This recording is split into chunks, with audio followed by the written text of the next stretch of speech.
ሰላም ውድ ፍሬንድስ ቫይብ ተከታታዮቻችን እንዴት ናችሁ? ተመልሰን መተናል። ሰዓታችን ቀናችን ጠብቀን መተናል። እንዴት ናችሁ? ዛሬ ደግሞ እንትሮ በሳቀና ለበቅ ብለናል። እንዴት ናችሁ? ደህና ናችሁ? ሁለት ቀናችሁ እንዴት ነበር? መስገን ተሻለሽ? ምንም አይደለም። ለውጥ አለው እያልኩ አይደል? ነቃ ብያለሁ መሰለኝ ዛሬ። ባለፈው እንትን ብሎሽ ነበር። እንዴት ናችሁ ቤተሰብ? ሰብስክራይብ እያደረጋችሁ ነው ወይ? ላይክ እያደረጋችሁ ነው ወይ? ኮመንት እየሰጣችሁ ነው ወይ? ሼር እያደረጋችሁ ነው ወይ? እኛ እየተከታተልናችሁ ነው። አዎ እያየናችሁ ነው። ኮመንት በተለይ በደንብ ነው የምናየው። ኮመንት ስጡን፣ ሀሳብ አስተያየቶቻችሁን አድርሱ። ወደ ታሪካችን እንግባ። ሰላም እንዴት ናችሁ? ፕሮግራማችሁ አይቼዋለሁ። ሁሉንም ደስ ትላላችሁ። የምኖረው ደሴ ነው። ከፍቅረኛዬ ጋር ፍቅር ከጀመርን 3 አመት ሆነን።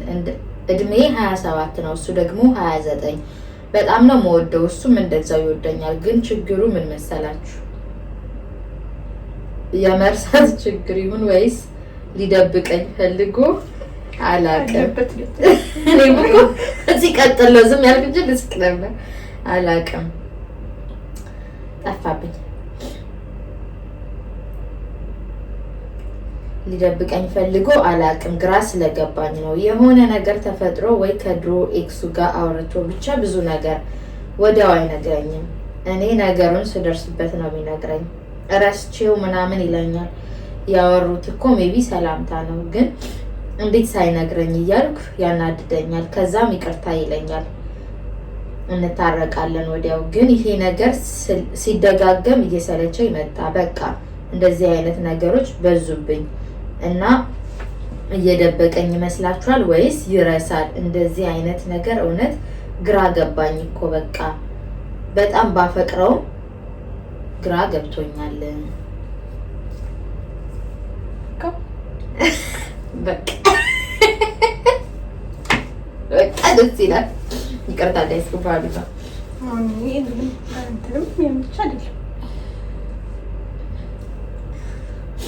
ማለት የሆነ ነገር እሷ ስትደርስበት ነው የሚነግራት እንጂ አይነግራትም። ከዛ ረስቼው ይላታል። እሷ ደግሞ ሲደጋገም እየደበቀኝ ነው።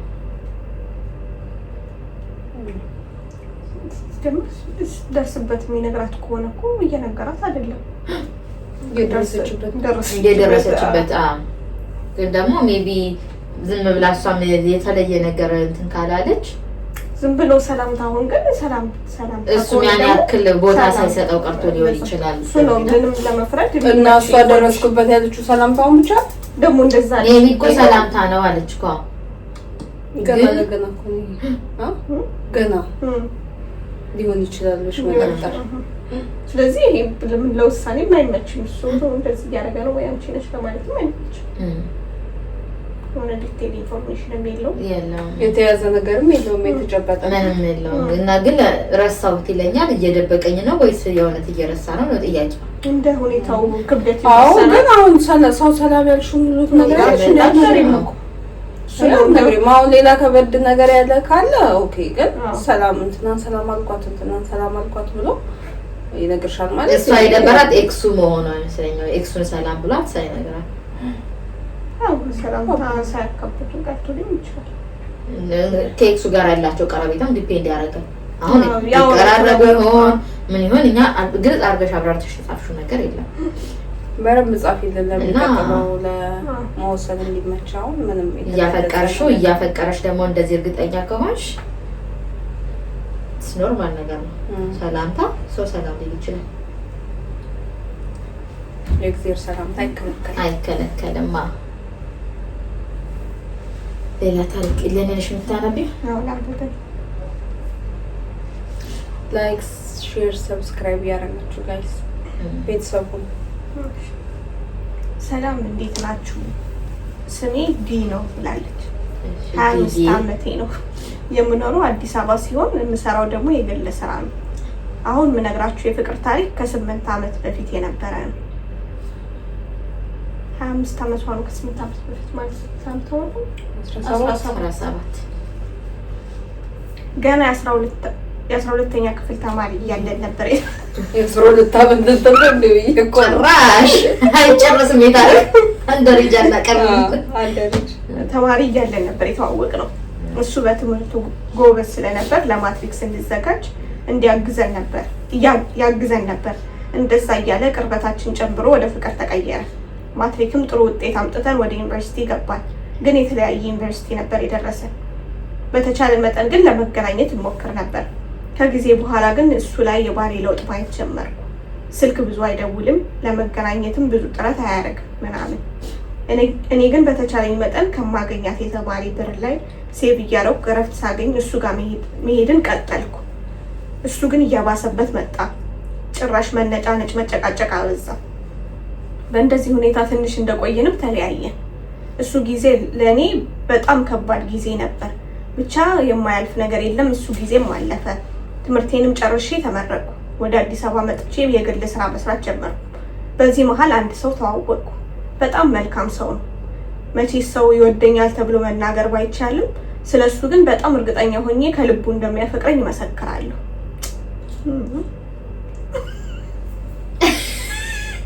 እያነብብሽ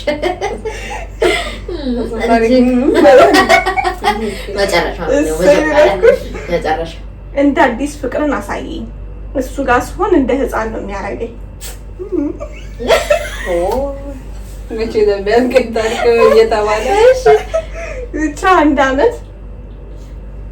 አመት ጣፋጭ የፍቅር ጊዜ እንዳሳለፍን እንዳታወርድ ይጋደራ ብዬ እንዳሳለፍን እንዳገባው ጠየቀኝ። እኔ እሺ አልኩት። በሩ ያስፈራል። እዚህ ላይ አቆም ነገር እየሰራሁ ቀለበቱን ማሰር። የእሱ አብዛኛው ቤተሰቦቹ ከሀገር ውጭ ስለሚኖሩ እነሱ ሲመጡ ሰርግ ለመደገስም ወስነናል። ታዲያ በዚህ መሀል አንድ ነገር ተፈጠረ። የድሮ ፍቅረኛዬ ኢንስታግራም ላይ ዲኤም አደረገለች። እነዚህ ድሮ ፍቅረኞች ልጅ አላባለሙ እና ተገናኝተን ማውራት እንዳለብን ነገረኝ። እኔም እሺ ያልኩት። እራት ለመብላትም ተቀጣጠርን። ምሳ ብታረጉት ብሎ ተገናኘን፣ እራት በላን። 1-2 እያልን ስለ ድሮና አሁን ስላለንበት ህይወት እያወራን ሰዓቱ ሄደ።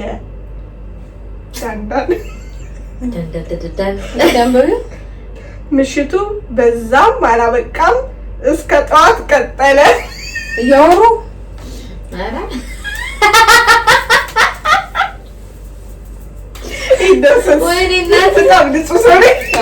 ብለውኛል እኮ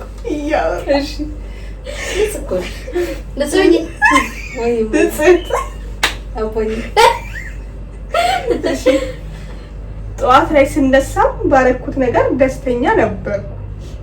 ተሳስቼ ነው መጠጥ ጠጥቼ ነው ብዬ ራሴን መሸወድ አልፈልግም። ሁሉም ነገር እያወቅኩና ፈልጌ ነው ያደረኩት። የድሮ ፍቅረኛዬም የዛኔ የልጅ ልብ ሆኖብኝ ነው አሁን ህይወታችን ከእንደገና እንጀምር እያለኝ ነው። እኔ ግን ከእጮኛዬ ጋር ባለኝ ህይወት ደስተኛ ነኝ።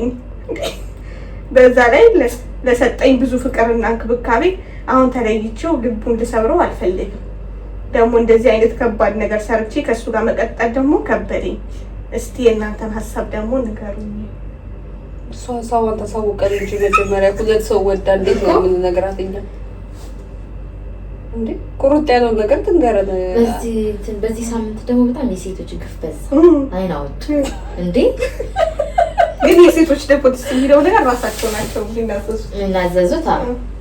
እናዘዙ ዋጋ አለው ብለሽ ነው? አይ ነው ነገሮችን ከበለሽሽ በኋላ አሁን እሷ እኔ አሁን አትሊስት ተሳስታለች አይደለም፣ ስተታቸውን አምነው ነው እየተቻለው እኛ ጋር የሚልኩት እነሱ ናቸው። እሷ ስተቷን አምና ከሆነ እኮ እሷ መለየት ነበረባት እኮ ከማጋ ከእጩኛዋ ጋር አትፈልግም እኮ ስተቱን ያመነ ሰው እኮ ኦኬ በቃ ነው አትፍቻለሁ ብሎ እኮ ራሱ ያገላል። እንዳልችው ስተትም ተሳስቼ ምናምን አንዳንዴ ሰው ይሳሳታል አይደል? ተሳስቼም ነው አይደለም ማለት አስበበት ሆን ብላ ያደረገችው ነገር ይሄ ጥፋቷ ነው በደንብ። ስለዚህ ያን ጮኛዋ ነው ንጹህ ሰው እሱ መጎዳት የለበትም። እሱን ነው መተው ያለበት እኮ እሱን እኮ ነው ሻውን እኔ ፖይንት እኮ እሷ ተጸጽታ ከሆነ ይሄን እየጻፈች ያለችው ይሄኛውን መተው አለባት። ንጹህ ሰው ምን ያህል ያኛውን ያደረገችው ፐርፐዝ ነው ከዛኛው ጋር ምሽት ያደረችው ስለዚህ ይሄኛው ነው ምርጫውን ማወቅ አለባት መጀመሪያ። ግን አሁን ልቧን መወሰን አለባት። ልቧ ያለው እዚህኛው ጋር ደስተኛ ነኝ አለች። እጮኛዋ ጋር ደስተኛ ብትሆን ምን ያስፈልጋል? እጮኛዋ ጋር ነች እኮ እጮኛዋ ጋር እንትን እንዳል ብዬ አለች። እንዴት ነው ያሰበችው? እጮኛዋን አግብታ ያኛውንም አንዳንዴ በሳምንት አንዴ ልታገኘው ነው ያሰበችው? እንዴት ነው ይሻል ወይ? አንድ ቀን ዋና ይስታንድ ነገር እንደዛ ነገር ለአንድ ቀን ይቻላል እንዴ? ሀሳቧ እንደዛ ነው የሚመስለው። ያኛው እንመለስ እያለ ቃሉን አታሰማምሪው። በቃ ወሰለተች እንዴ? ተልከሰከሰች፣ ጸጋ ተልከሰከሰች ነው ያለ።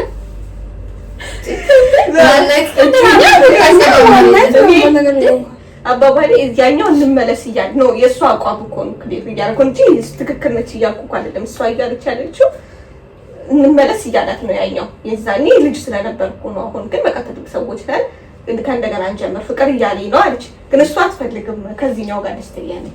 እኔ ደግሞ ምንሽ ምን መሰልሽ ያለ ከዚህኛው ጋር ደስተኛ ከሆነሽ ምን አባቷ ልትሰራ ሄደች? እኛኛው ጋር እኮ ይሄ ህይወት ነው። ደግሞ ፈልጌ ኦኬ ተሳስተን እኮ ያባት ነው ተሳስተን መሸ ምናምን እሺ መጠጥ አሳሳተን እሺ ፈልጌ ፐርፐዝ ላይ ያደረኩት ብላ ይሄንን ነው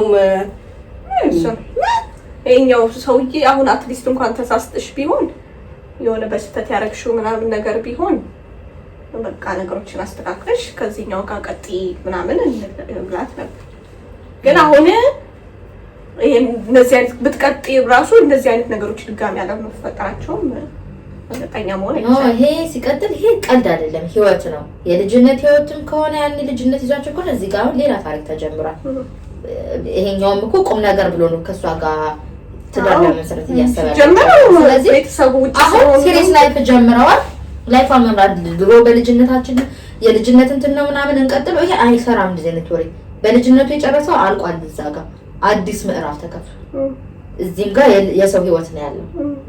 እዛ ጋር በላሽቶት እንደሄደው እንደ ቃቃ እዚህ ጋር መጥቶ ደግሞ በፈለገ ሰዓት ቢጀመር ነገር አይደለም። አሁንም ሲጀመር ከሱ ጋር መቀጠልሽም እኮ ምንም በማስታወቅ ማለት አንድ ቀን ያገኘችው ይሄ ልጅ እንጂ አሁን ባህሪው እንዴት ይሁን ምን ይሁን እኮ አታውቅም። እና ግን አሁን ምን ትንገረው ነው ከማለት ስለይ ከዛኛው ጋር ልጅቷ የምትነግረው ሰው አይደለች። ሲጀምራኛ ዝም ብለን እንገራለች። እዛዚህ ሁለቱም ደስተኛ የሆነች በጣም እየተጸጸተችም እኮ አይደለም ደግሞ የሚገርምሽ። አይ መጨረሻ ላይ ማለት ናለች። ምንድን ነው ያለችው?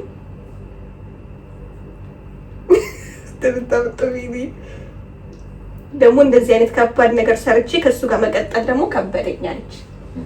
ስለዚህ በቃ ይቅርባት። ምን ብላ ትነግራ? አዎ ወይ ይቅርታ ትበለው። ይቅርታ አድርጎላት እንትን የሚል ከሆነ ነው ተሳስቻለሁ ትበለው። በቃ እኔ እንደዚህ አድርጌያለሁ እኮ ነው እሱን ነው። ከዛ በኋላ አይ ችግር የለውም አንዴ ነው ከዛ ይስተካከላል ካለ ኦኬ፣ ካላለ ግን መቀመጥ ላይ ነው የሚሻለው። ግን እሽቷ አንዴ ይቅርታ ካረገልሽ ከዛ በኋላ ግን መጀመሪያ እንደዚህ ይቅርታ ቢያረግልሽ ራሱ በራስሽ መጀመሪያ እርግጠኛ መሆን አለብሽ። አዎ እርግጠኛ እኮ ደግሞ ድጋሜ ጥፋት እንዳታጠፊ እንደዚህ አይነት ጥፋቶች እንዳይደጋገሙ እንትን ማለት ጭራሽ እርግጠኛ አይደለችም ልጅቷ።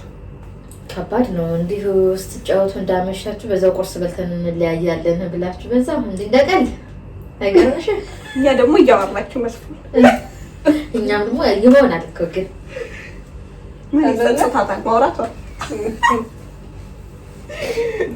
አሁን እሱ ብያመስገኝ ሰላም አይደለ? እሺ አንድ ታሪክ ተማችሁ ኮንፈረንስ ያዘሽ። እሺ ሰላም ፍሬንድስ ቫይቦች እንዴት ናችሁ? አይ አም a huge fan ስፔሻሊ ደግሞ ቲክቶክ ቪዲዮአችሁ እንደ ጅብ ብቻዬን ነው ሆዴን ምስቃው። ጓደኝነታችሁ፣ ጨዋታችሁ፣ ቅጣታችሁ ሁሉም ነገር ያዝናናል። ትልቅ ደረጃ ላይ ደግሞ እንደምትደርሱ አልጠራጠርም። ወይኔ እናመሰግናለን። በጣም እናመሰግናለን። ዛሬ ምክራችሁን ፈልጌ ነው የመጣሁት። የምኖረው አዲስ አበባ ነው። እድሜ 21 ነው። በጣም ወጣቶች ግን ነው። የቤተሰብ ህንፃ መሳሪያ ሱቅ ስላለ እዛው ነው የምሰራው። ከወራቶች በፊት የሆነ ከስተመር እቃ ሊገዛ እኛ ጋር መጣ። መልኩ በጣም ነው የሚያምረው። በተለይ ደግሞ ቁመቱ ጥሎብኝ፣ እኔ ደግሞ ረጅም ወንድ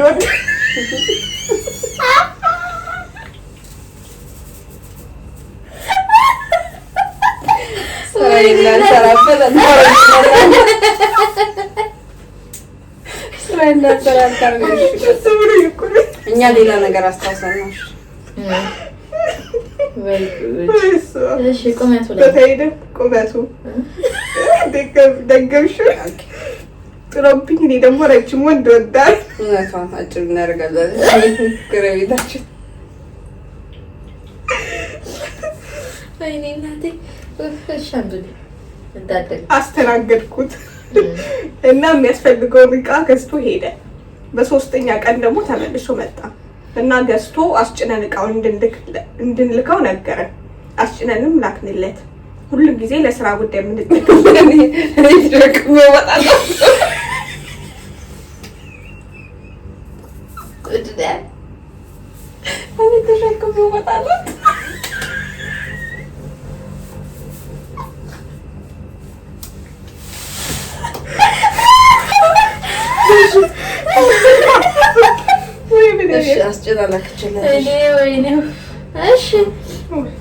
ነበር። አስጭነንም ላክንለት። ሁልጊዜ ለስራው ጉዳይ የምትጠቀምበት የስራ ስልክ ቢኖርም እኔ ግን ሆን ብዬ በራሴ ስልክ ደውዬ እቃው እንደደረሰ አረጋገጥኩ።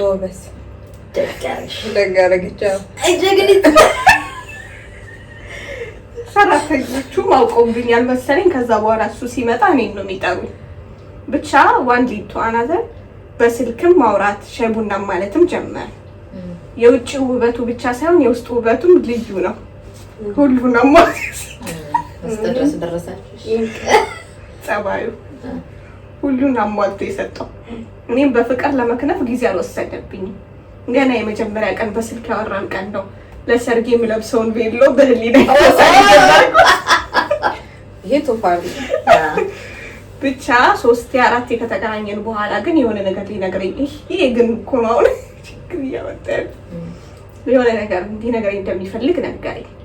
እሱም ልጅ እንዳለው እና ሲንግል ዳድ እንደሆነ እናትየው ከሀገር ውጭ ስለሆነች ሙሉ ኃላፊነቱ የሱ ስለሆነ ከሱ ጋር ቤት የምታረግ ሴት ይሄን አውቃ መቀጠል እንዳለባት ነገረኝ።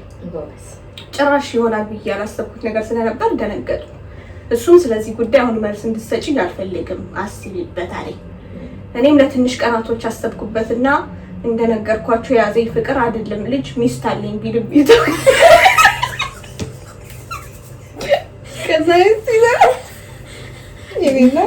ደብል ለመሆን አማራ ለማባስ እንደነገርኳቸው የያዘኝ ፍቅር አይደለም ልጅ ሚስት አለኝ ቢልም የሚተወኝ ነገር ስላልሆነ መቀጠል እንደምንችል ነገርኩት። ከጊዜ በኋላ ግን ለልጁ ያለው ፍቅር ሳይ ኢንሴኩሪቲ እየተሰማኝ ጀመረ። ማለት እሱ ካልወደደው እና ካልተመቸው ሁሉ ነገር ይቀራል። ምንም እዚህ ዓለም ላይ ከሱ የሚወዳደር ምንም የለም ይላል። ከሁሉም ነገር እሱ ነው የሚያስቀድመው። ማስቀደሙ ላይ ተቃውሞ የለኝም። ግን ነገ ጠዋት ይሄ ልጅ ከመሬት ተነስቶ አልወደድኳትም ቢል ራሱ ከኔ ጋር ያለምንም ዳውት እንደሚለያይ አውቃለሁ እና በጣም ጨንቆኛል። እስቲ አማክሩኝ። ፍቅር ከጀመርን ባይዘው 4 ወር ሊሆነን ነው። መልሳችሁን እጠብቃለሁ። እወዳችኋለሁ። ደስ የሚል ታሪክ ነው። ልጁ እንዲወዳት መሞከር ጥሩ እንትን መሆን ነው። ለእሷ ለልጁ ጥሩ መሆን ነው። በቃ ምንም እንትን የለውም። ልጁ እኮ ጥሩ ከሆነችለት አባቷንም በጥሩ የምትንከባከበው ከሆነ ሞር ደግሞ አባቱ ጋር የሚኖረው ጊዜ እሷ እንትን አትበል አትሻም። እንደዚህ አይነት ነገር ላይ ነው ልጆች ትንሽ ሊናደዱ የሚችሉ ምናምን እንጂ ከዛ ውጪ ጥሩ ከሆነችለት ላይወዳት የሚችልበት ምንም ማለት ምክንያት የለም። እኔ ደግሞ ምን አሳሰበኝ መሰለሽ ልጅቷ 21 ዓመቷ እንደዚህ አይነት ኃላፊነት የመሸከም ባቀም ይኖራል ማለት ይሄ ከባድ ኃላፊነት አይመስልም? ከባድ ኃላፊነት ነው። እሱማ ግን ያው ፍቅር ፈልጋ ከሆነ ደስተኛ ከሆነች ደስ እያላት ነው ልታደርገው የምትችለው። በዛ ላይ አባትየው ደግሞ ጥሩ ሰው ነው። በጣም ነግሯት አምናበት ነው የገባው። አስቀድሞ ምንም ሳይጀምር ምናምን ስለሆነ በዚህ ልክ አምናበት ከገባች እዛ ጋር ያለውን ነገር ደግሞ ለማስተካከል አይከብዳትም ብዬ አስባለሁ። ጥሩ ነገር ስንት ዓመት እንደሆነ ልጁ አልተናገረም። ህፃኑ በዛ ላይ ደግሞ ህፃን ካልሆነ እኮ አይከብዳትም። ተማሪ ምናምን ከሆነ እኮ አይከብዳትም። ምን መሰለሽ ጂል አሁን እሷ በጣም መልካም ደግሞ ከሆነች አባትየው ራሱ ልጁ እንደዛ ቢላት እንኳን አባትየው አይቀበለው።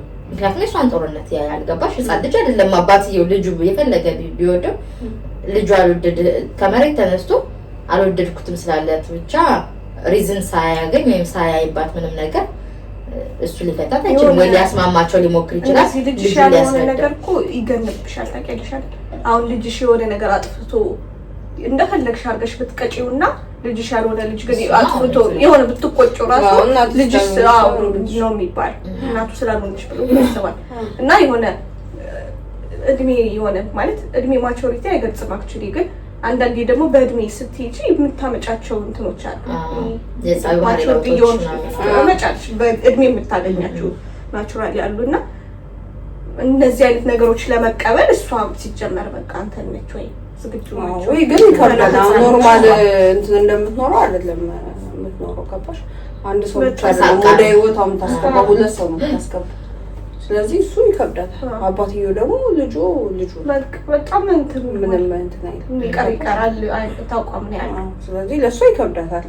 ልጁ ደግሞ ከወደዳት ግን ብዙም ችግር የሚኖረው አይመስልም። ግን እንደዚህ አይነት ደግሞ መቅጣት ምናምን ማሁዳሽ የሚገና አይነት ነገር ከሆነ የሆነ ችግር ካየችበት ምናምን እሷ ምንም ሳትለው ቀስ ብላ ለአባትየው እንደዚህ ጥሩ አይደለም ለሱ እንደዚህ አይነት ነገር ላይ እኔም ከምትቀጣው ተናገረው ጥሩ ነው አንተ ተናገረው እንደዚህ ለሱ ጥሩ አይደለም እያልሽ አባትየውን በፍቅር መንገር ባለብሽ መልኩ ልጁን ግን እስከነ ጥፋቱ በፍቅር ቀራይ ፍቅር ማሸነፈው ነገር የለም። በዚህ ዘመን ያሉ ልጆች ራሱ የሚቀጡ ልጆች አሉ። ከባድ ናቸው። በቃ እንደ ትልቅ ሰው ናቸው። እንደዚህ እንደ ድሮ ገርፈሽ ምናምን በቃ ትልቅ ሰዎች ናቸው። ትልቅ ሰዎች በጣም። ስለዚህ እዛም ትደረስ አይመስለኝም። መጀመሪያ ልጁ ይወደዳት ነው እንጂ መጀመሪያ ካሳያቸው ይዛው እየወጣችው ጊዜ ከሰጠችው ካዝናናቸው አንዳንድ አይተው ራሱ ገና ሳትተዋወቂ የሚጠሉሽ ልጆች አሉ። ፍቅር እያሳየችው አሁን ገና አልተዋወቀችም ከልጁ ጋር እንጃ ተገለጽ ተዋወቀው 4 ወራችን ነው አልችል ያስተዋወቃቸዋል። አይ እዩና 4 ወራችሁ ነው ገና ነው ያከላል ሄዳችሁ ልጁን እዩና የልጁ ባህሪ እንትን የሚል ከሆነ ኃይለኛ ነገር ባህሪ የመቻል እንትንሽ አቅምሽና ሰፊ ያድርጊው። ለምን ሁለት ሰው እንደምትቀበይ ያርግሽ። አይ ልጁን ሃይፐር አይነት ነገር ከሆነ ይቅርባት እናቴ ማትወጣው ወደው ልጁ ብቻ ሳይሆን እዚህ ህይወት ላይ እኮ የልጁ ብቻ አይደለም እናቱም አለች እኮ ከሀገር ውጪ ነች እንጂ የሆነ ጊዜ እንትን ስልሽ በቃ ሰርክልሽ እንደዚህ በጣም ሰፋ ያለ ነው የሚሆን። ስለዚህ እነዚህ ነገሮች የመቋቋም አቅምሽ እኔ በቃ ለዛ ነው ማለት ትንሽ እንትን ያለች እንኳን ብትሆን ነው። እሺ ግን ገና ህፃን ስለሆነች ማለት ልጅ ነች፣ ገና ወጣት ነች በጣም እና እነዚህ ነገሮች ቀድመሽ አስቢበትና እችለዋለሁ እንዳልሽው ፍቅር የማያሸንፈው ነገር የለም ብለሽ የምታስቢ ከሆነ አይ እኔ ማለት ግን እዩ ካልተዋወቃችሁ ሜቢ ከልጁ ጋር እዩና ለትንሽ ጊዜ ገና 4 ወር ገና ናችሁ ልጁን እዩና ኃይለኛ አይነት ነገር ከሆነ እናቴ አምልጭ በጊዜ እንዴ ወደዋለች እኮ አምልጭ እሷ ገና ገና ለገና ስለሆነችና ማይሆን እኮ ቁመቱ ህይወት አይሆንም ጄሪ ቁመቱ ደስታ ወደዋለች ነው እንጂ ምንሽ ቁመቱ እኮ አይደል ወደዋለች በሊራው እኮ ያገባችሁ ነው። ታርጌቱ ምንድነው? መጨረሻው ደስተኛ ካልሆነች ምን ያደርግላት? ለማስተካከል ትሞክራለች። እስከ መቼ ደስተኛ ሆና የምትኖርበት ላይፍ አመርጣት ይዘም እንዴ? ልጁ ደግሞ የአባቱ አቋም እኮ ነው የሚደብረው። ልጁ በልጄ በቃ አልደራደርም ምን እሱ ካለ አለ ነው የሚል አይነት ሰው ከሆነ ለምንድነው ጊዜዋን ዌስት የምታደርገው? እዚህ ጋር ገና ለገና ወደደኝ አልወደደኝ አለች።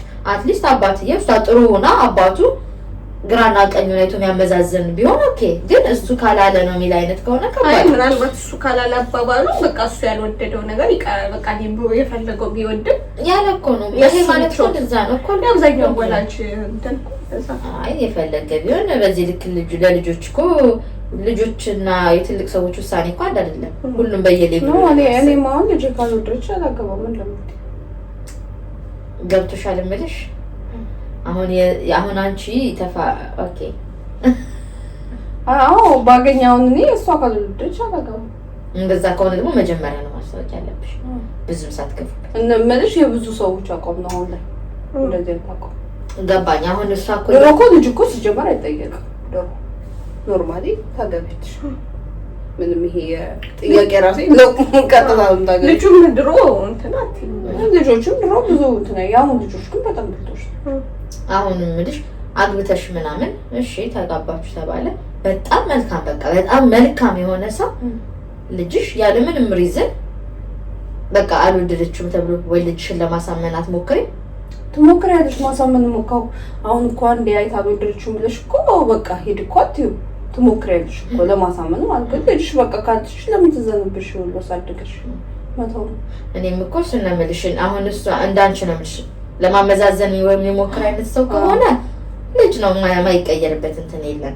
ግን አሁን እንደሷ እንዳባባሏ ግን ከባድ ነው አባቱና የልጅ ፍቅር ለየት ያለ በቃ እሱ ፍቅሩ እንትን ስለሆነ አሁን ሰውየው እኮ ምንም ልጁም ሰውየውም እኮ ምንም ኔጌቲቭ ነገር እኮ አላሳየውም እስካሁን። ግን እሷ የነሱ ያላቸው በቃ ለልጁ ያለው እንትን ባየች ቁጥር እሷ እንትን እየተሰማት መጣ በቃ ምክንያቱም ከሚያወራት ነገር ምናምን ልጁ የፈለገው የሚቀር ነገር ይቀራል እንጂ ልጅ የወደደው ነው ስለሚል በቃ እንትን እያለች መጣ። ምናልባት እኔስ ባይወደኝ እኔም አንድ ቀን ሂጂ ይለኛል አይነት እንትን ስላለባት በቃ እኔ እንትን ነብላት ያላስተዋወቃችሁ ከሆነ ገና እንኳን አስተዋውቀን ያስተዋወቅሽና ትንሽ ጊዜ አሳልፎ ከልጁ ጋር ልጁ ጥሩ የሆነልሽ ከሆነ ምናምን በቃ አንቺም ጥሩ ሆነሽ ይቀይም በጣም ከወለድ ክሎዝ ላይ መሞከር ከወላጅ እናት በላይ የሚቀራረቡ በጣም ብዙ ሰዎች አሉ። በጣም ጥሩ ስንት መልካም የሆኑ ወላጆችም አሉ ያልወለዱ ከዛ በኋላ ለምሳሌ አሁን በዚህ በሶሻል ሚዲያ ማየት የምንችለው ዘቢባና ኢሱ እና ልክሽ እንደዚህ ማለት እና መልካም ከሆንሽ ለኔ በጣም ያስከፍላል። ወልደው ራሱ አለቆ ግን ያው አስበልጠው ያልበልጡት ልጅ የሚንከባከቡ ምናምን በጣም ላይ ስለወጡ ነው እነሱን ምሳሌ የሰጠውሽ እና ስንት ሳይወልዱ ደግሞ በጣም መልካም ልክ እንደ እናት እንደወለደ አባት ሆነው እንትን የሚሉ እናት አባቶች የሚሆኑም ስላሉ እንዲሁ እንትን ማለት አትቺ። ስለዚህ ልጁ ነው ዲፔንድ ያደርጋል። በቃ አባትና የልጁ ፍቅር በጣም ክሎዝ ከሆነ ይኸው አስተዋውቀኝ ልጅህን በይውና ይኸው ልጁ ፍቅር የሚገዛው አይነት ምናምን ሃይፐር ምናምን ኃይለኛ ከሆነ እናቴ መቼም አትመልሺውም። መቼም ግን ጸባዩ ጥሩ ከሆነ ምናምን ፍቅር ከሰጠሽው አንቺ መልካም ከሆንሽ መልካምነትሽ ይከፍልሻል። ፍቅር የማያሸንፈው ነገር የለምና ዲፔንድ ያደርጋል የልጁ ጸባይ። አስተዋውቀን በይውና ሁኔታው ነው በጣም እንትን የሚሆንብሽ ከሆነ አንቺም ለምን እንትን ትያለሽ ጊዜሽንም እድሜሽንም ከምን ደግሞ ገና ነሽ ልጅ ነሽ እኮ ለዛ እኮ ነው የምልሽ በጊዜ እንትን ማለት ይሻላታል። እና ይሄን ነው የምልሽ የእኔ ቆንጆ ብቻ አስሻለው ሁሉም ነገር ሬዲ አዘጋጅ። እናመሰግናለን ለሰጠሽን አስተያየትና ፍቅርም እናመሰግናለን። እኛም እንወድሻለን። መልካም እድል። ብዙ ሰው በውስጥ እንደሚወደን እየነገረ ነው። እናመሰግናለን። እኛ ራሱ ወዳችኋለን። እኛም እንወዳችኋለን። ካለ እናንተ ምንም ባዶ ሰብስክራይብ ነው የመጣሁባችሁ ይቅርታ አድርጉልኝ ብያለሁ። ሳምንቱ በሙሉ በጉንፋን አስተመጣሽ አስተካክለሽ ነው በሚቀጥለው ይሄ ጉንፋን አይደለም ባይዘው ሳምንቱ ነው ሌላ ነገር ነው። አንድ ወር እየሆነ ነው። ራን ሰብስክራይብ አድርጉ። ለማንኛውም አናርዝምባችሁ። እንወዳችኋለን። ኔክስት እስከምንገናኝ